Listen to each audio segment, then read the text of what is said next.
This was me 2 years ago. First of all, my name is Mike Robertson. I am a husband of almost 20 years married, 30 years together, high school sweethearts. I'm a father of three, two girls, 13 and 11, and one boy that is 9 years old. I am a son, a brother. My life is pretty crazy. It's not an ordinary life, that's for sure. It's been ups and downs. I'm 48 years old. I've seen the benefits of being extremely happy, and I have seen mental breakdowns in my life. So the reason why I'm actually starting this channel, and this is my second channel. I am also a digital painter, an artist, visual artist and digital painter. And for the last 10, 11 years, I started my YouTube channel once my daughter was born, and I've been recording my speed paintings, or time-lapse paintings ever since. And I've gotten some traction, but this channel is different from that one because this one's not about artwork or anything that uses creativity or imagination. This channel is for relatability more than anything else.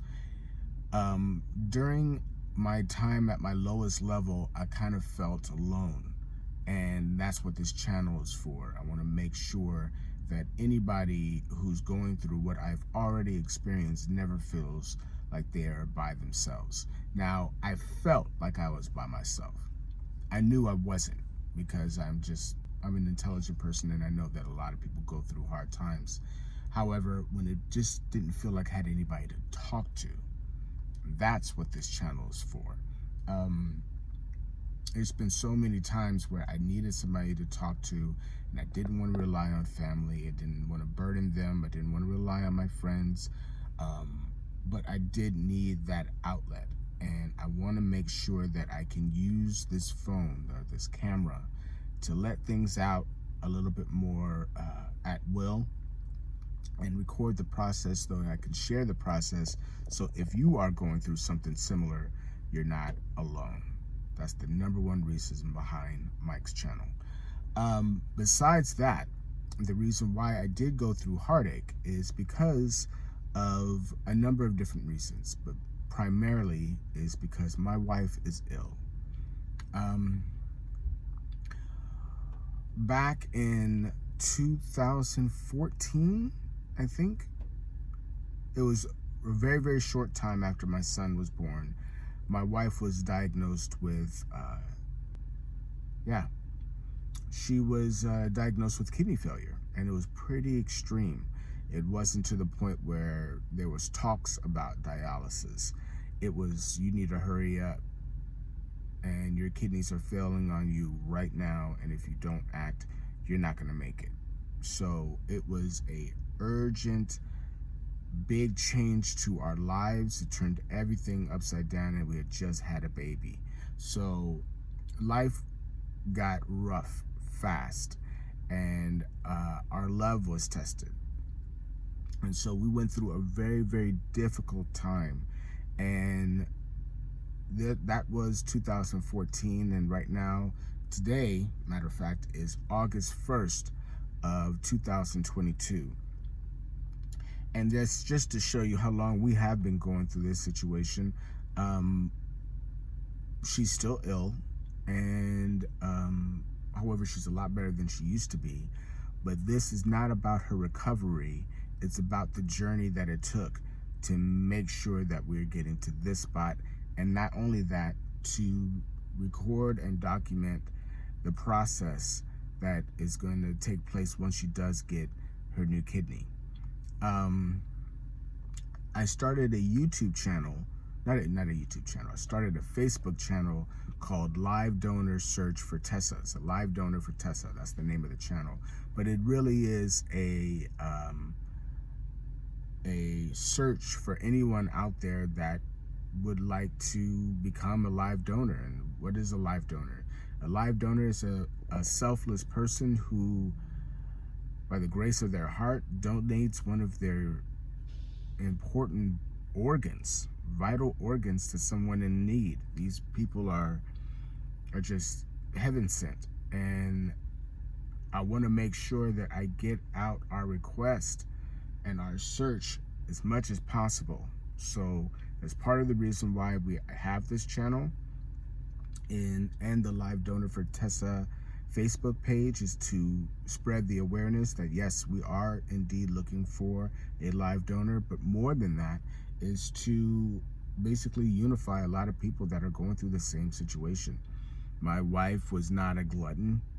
She had never been to the point where she was just stuffing cakes in her mouth all the time and her diabetes was out of control. It wasn't like that. She had just gave birth. We were living a fairly healthy lifestyle, getting out there, getting fresh air, exercise, the whole thing, and she ended up with this illness. And for the last,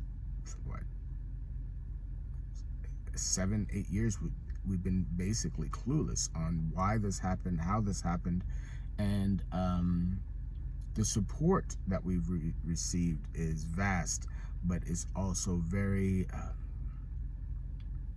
it's vast, but it's limited. You're not going to get the sources and the resources that you truly do need in order to make those humongous lifestyle changes. Now, we've done it on our own. You know, we make our research and on our own. I do a lot of research trying to find the right things for her to intake. But you have to go out there and find it.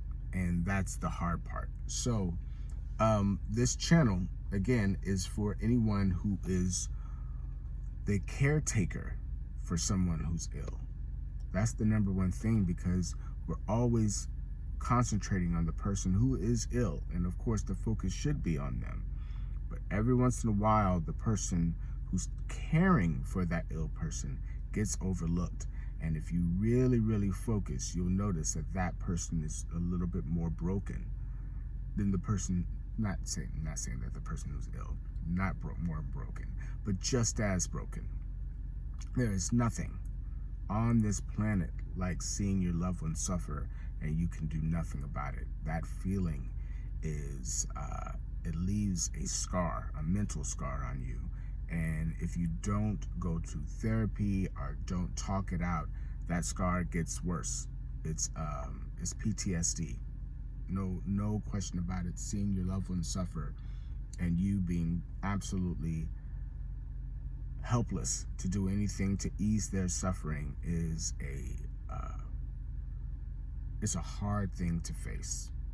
And I faced it for years and years. And the things that my wife had to endure throughout these years has been a testament on the agony that a person can go through once they have learned about their terminal illness. And my wife is going through dialysis. She goes 3 days a week, and I take her to and from.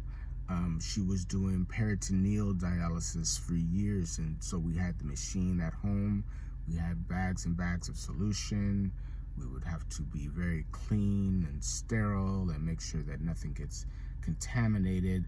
But I'm really glad that we switched to hemodialysis, because the change is really, really big, and she is a better and more healthier person for it.